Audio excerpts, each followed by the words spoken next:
This video is going to cover plans reading civil roadway. This is the first video in a series of videos. I'm going to try to keep them under 10 minutes on these. The course description is plans reading is a basic class designed to help employees better understand what items are placed on a typical set of civil roadway plans, created by MoDOT, LPA, which is local public agency, etc. Plan sheets are provided in a manual with highway-related terms to help students after training. The topics covered in this class will be title sheet information, typical section sheets, quantity or summary sheets, plan and profile sheets, cross-section sheets, traffic control measures, erosion control plans, signing and striping plans, lighting and signal plans, a glossary of terms, and some CAD standards. The objectives are the ability to discern between the different types of symbols used on a typical set of plan sheets, right-of-way types and easements locations recognized, and the ability to determine where the project is located and what type of work is being done on a project. If you take the class in person, you'll get one full set of plans to work on. If this is the video, you're not going to get any of this stuff, but if you need some of the manual or whatever, you can always email CAD support and we'll get you one. Title sheet basics. AKA, which is also known as cover sheet. You can see the EPG, which is the Engineering Policy Guide 237.2 title sheet. It's your window to the plan set. Okay, the title sheet is intended to be a guide to the overall set of plans. The included information such as the location sketch, AADT, which is our annual average daily traffic volumes, symbology, etc., are meant to provide the reader with a good overview of what the set of plans is going to detail. Some title sheets or cover sheets, such as LPA type projects, can include local contacts and utilities in the project area. This is an example of a title sheet. So what we're going to do is we're going to go through these blocks. You'll see up in the upper left hand corner up here, you'll see that design designation. We're going to go there first, and then we're going to go down and talk about right-of-way after that. That's the block right below it. And then we're going to talk about conventional symbols. We're going to talk about those. We're going to go over to the right side. We're going to talk about the index of sheets. Then we're going to come down and talk about the length of the project. And we may talk on the title block as well. The important part about this, though, is the map we have in the middle and the project limits that is shown below. So all title sheets will have this information. Okay, it may vary from project to project, but you'll have all this information on it. So start with the project location, which is the map right in the middle of the title sheet. You're going to see that there's project limits, and they're set to define the major work limits. So if we look at this one, you can see that there's arrows. There's an arrow describing Route 50 and the project limits. You also see there's a begin project on the left side, and you'll see that there's a station. Now we're going to talk about stationing later on in the class, but it's a number set up so that we can identify the road work where we're doing the road or work on the road. Okay, and you'll also see there's an end project, and it has a station. Below that project limits, you'll see what type of work's being done, and this is the important part of this. This is the scope of work that we're talking about. This is the grading, paving, drainage, signals, signing, and lighting is going on in this project. You can look up and you can see on the map, you've got where the arrow starts, where the arrow ends. So the work's being done along that area. You also see some section township range numbers, and we're going to get into more of that as we go as well. So that's the project limits and scope of work. You're looking for this arrow down below. That will tell you exactly what's going on in that project. There's some title sheet symbols out here. You have a north arrow, which is generally this shape. If it's from MoDOT, you'll get it. It'll look just like this. It's from a consultant or LPA. It may be a little different. A bridge symbol, you'll see that. It looks just like this bridge symbol here. A scale bar. You'll always have a scale bar on a title sheet. Okay, so if you see a scale bar on there, what you're looking for is typical scales are 1 inch equals 1 mile, or 1 inch equals a half a mile. And smaller projects may be 1 inch equals 100 feet or 200 feet. It gives the reader a sense of distance with the scale bar, having that on there. And then there's some shield symbols. So you've seen on the previous slide we had some highway. Let me go back to previous. we had some shields out here, 50 and 47. You see those. So if you wanted to know what those are, you just come over to this chart here, and you can see we have, in our case, we were using the interstate shield, and we were using a Missouri highway shield. So those are there. So we got lettered, interstate, business loop, Missouri interstate, Missouri route, and U.S. highway. So all these symbols represent the roadways out there. Project location, we're going to talk about section, township, range. There's some stuff on latitude, longitude, bases and meridians, township and ranges, more information. And there's some sections in the handout. And with that, you can go back and look at in the manual for that. In this case, you're going to see there's a section, township, and range. Like this section is 2. You see a 1, 2, 3, 4. This is section 2. And then it tells us what the township is over on the left side. You'll see that it's township 43 north. In Missouri, most all townships, well, every one of our townships are north. So the number, and we're going to talk more about this as we get into it a little later. So this one's a township 43 north. And then you'll see the range. Okay, so when you're talking township, you're talking coming from the baseline going north up to this block here, this section where we're at. And then you're talking about range, you're talking about east or west of the principal meridian, and we'll talk more about that when we get to it. But in this case, we're 4 to the east of that principal meridian. Okay, and it can also be labeled differently. I mean, this one's pretty set, section, township, range, but you'll also see it in numbers. You'll see 2, 43 in, or 4 east. You'll see that. Sometimes you won't even see the north or the east. You'll just see 2, 43, 4. So it just all depends on how the designer put it together. Now, talking about the 5th principal meridian and the baseline, if you look at a map of the United States, you can kind of see, and I trimmed it down a little bit, you'll see down in Arkansas, that's where our baseline is based from, is right at this baseline in Arkansas. So anything township wise is north of that line. Okay, and then you'll see blocks, and we'll show this a little later, but it's a north of that baseline. When you're talking about range, you're talking about 5th principal meridian, you're talking about left or west or east of that line. So some places in Missouri are east when you're closer to St. Louis, Sikeston, that kind of stuff. And everything else is west. Okay, so it's based off of these 2 lines is what we're doing for a section, township, and range. Now, here's what it looks like: north, south, east, and west. Okay, so we got our little grid line out here. We have our baseline, our principal meridian. That's it, just like that previous slide showed. Now we add in our township lines. Okay, so our township lines, they run north and south. So you can see from the baseline, if we go south, it's 1 south, 2 south, 3 south from that baseline. We have nothing south in Missouri, but all our stuff's north. So you'll see a 1 north, 2 north, 3 north, 4 north.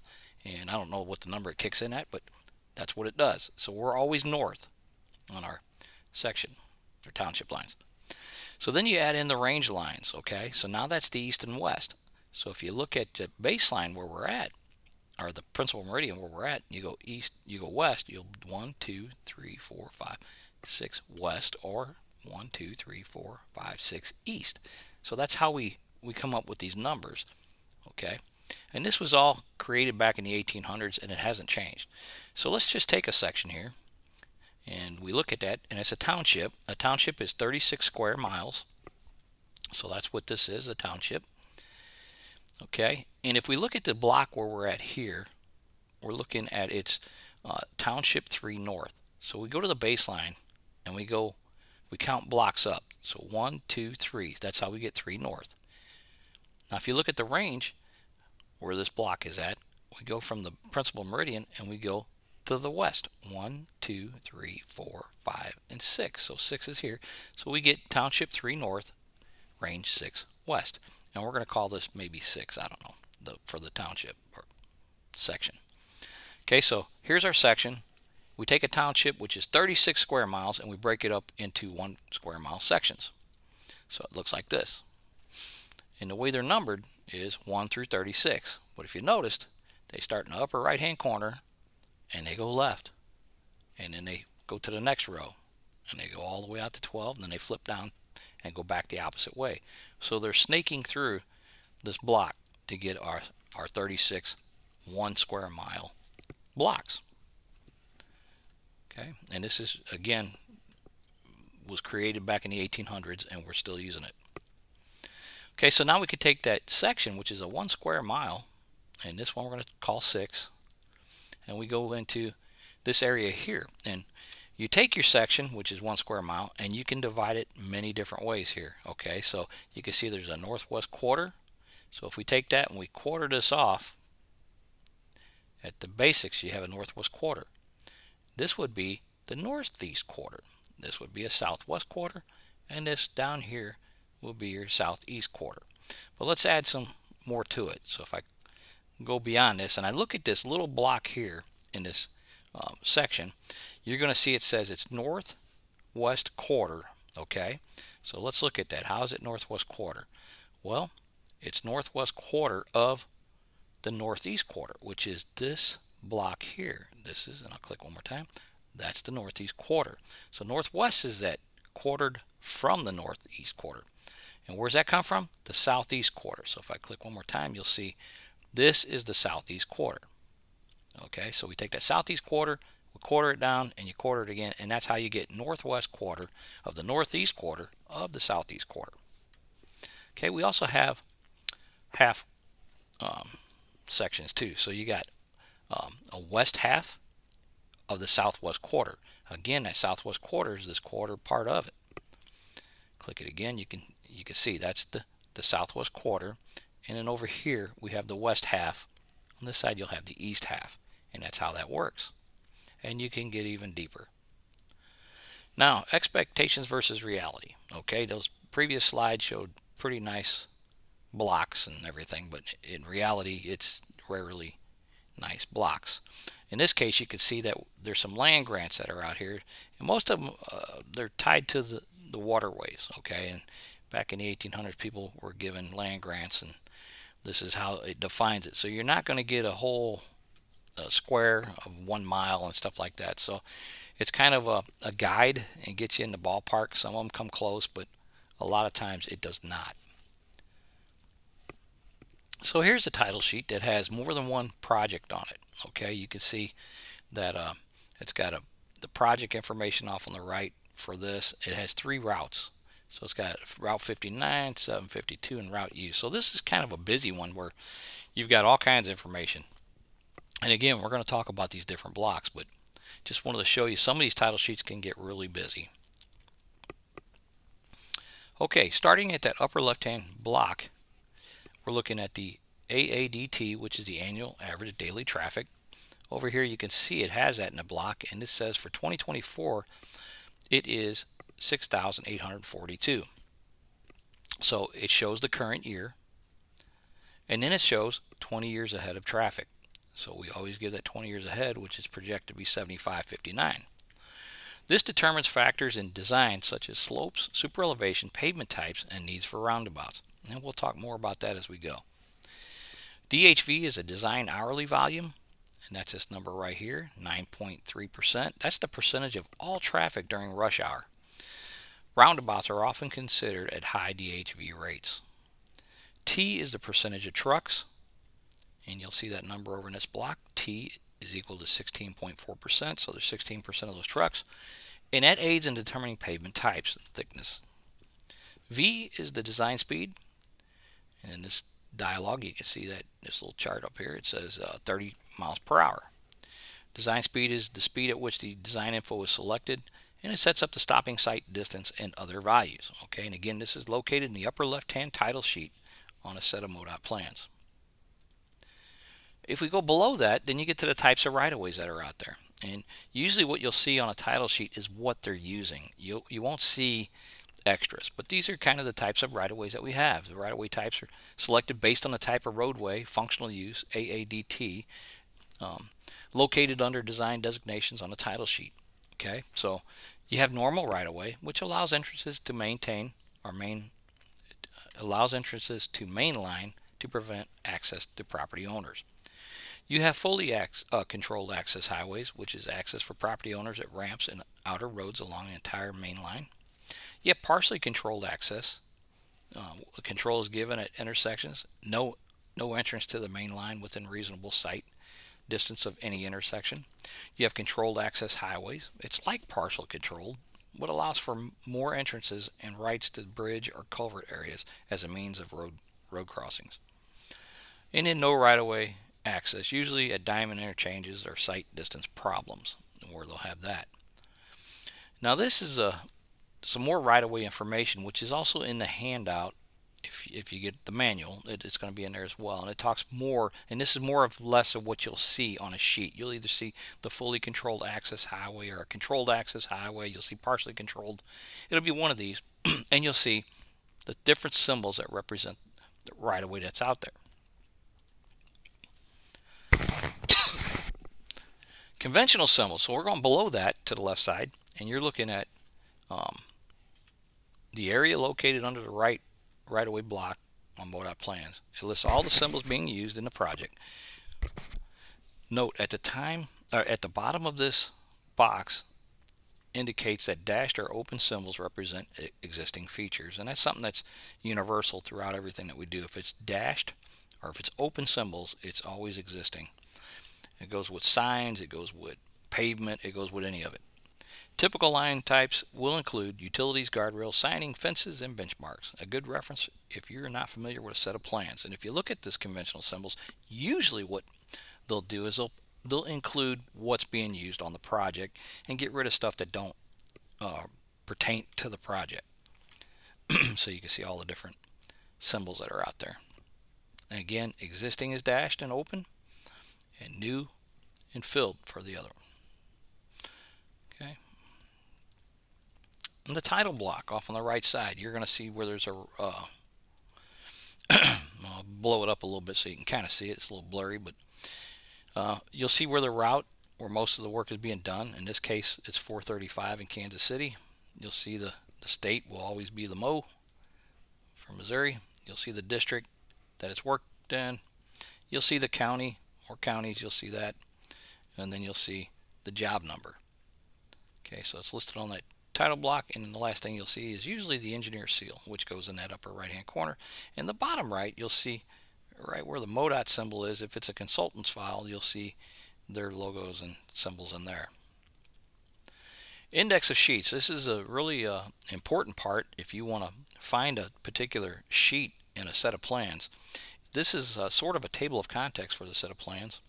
It lists all sheets in a set of plans in numerical order. Shows a dash for those sheets that are not included. So if I look over here on the right, you'll see there's title sheets number 1. Typical section is number 2. Now the thing about some of these sheets, you'll see that typical section, which is labeled usually TS, there's 9 sheets. So what happens is you have typical section sheet 2, and you'll have a 1 of 9. Then you'll have a 2 of 9, a 3 of 9, but it's still all sheet number 2. Same with the quantities. You're going to see that this one has 20 sheets in it, and it has a QU for quantities. You'll see that. Sometimes you use SU for summary. Either way, but it's sheet 3, and this one has 20 sheets, so you'll see 1 of 20, 2 of 20. And so it's still sheet 3, but it's located in there. Now when you get the plan and profiles and plan sheets, you'll see they're numbered individually, 4 through 33. If it has any special sheets, you'll see them in there as well. Traffic control, erosion control. If there's something that's not in there, if there was not pavement marking, it would just be a dash, okay, showing that there's no sheets for it. And then the biggest thing is cross-section sheets are located at the back of the set of plans and start with its own numbering system. So if you come over, you can see here's cross-sections 1 to 93. So when you go look for a cross-section in one of those sheets, you don't want to find it up into 132. You're going to go to 132, the last sheet, flip it over, and then you're going to start at 1 to go to 93. So index of sheets, very important block. Length of project. We have the beginning of project, which is BOP, typically the smallest station. And again, we haven't talked about stationing, but we're going to get there. Then you have end of project, which is typically the largest station. Then you have apparent length. You take the end of project minus the beginning of the project, and you get the apparent length in feet. Now, what throws it all off is the equations and exceptions, which we'll talk about that later in another video as well. Lists all locations that may change the actual length of the project. Equations are changes in stationing that either increase or decrease length.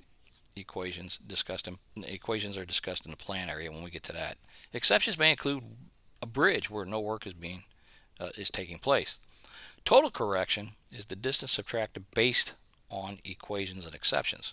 Then you have a net length, which is your end of project minus your beginning of project minus your corrections. And then you'll have a state length in miles, and you'll have a federal length if federal money is to be used on the project. This gives the length that is federally funded. And again, that's located under the index of sheets to the right. So you can see you got your total corrections, your length of project, you have your state length, and I don't believe there's any federal being on this one, so our state length is 0.476 miles in this case. Oh, I guess we had arrows for all this. That's cool. And just for the summary of the title sheets, you have it shows overall location of a project by section, township, range. Gives project scope, which is the work being done. Shows all typical symbols: north, arrows, scale, routes. Conventional symbols is a good reference to the symbols and the line types being used in a set of plans. AADT is average daily traffic. V is your design speed. Index of sheets is a quick reference to locate a particular sheet in a plan set. And upper right contains a box for the engineer's seal. And that will conclude the first video.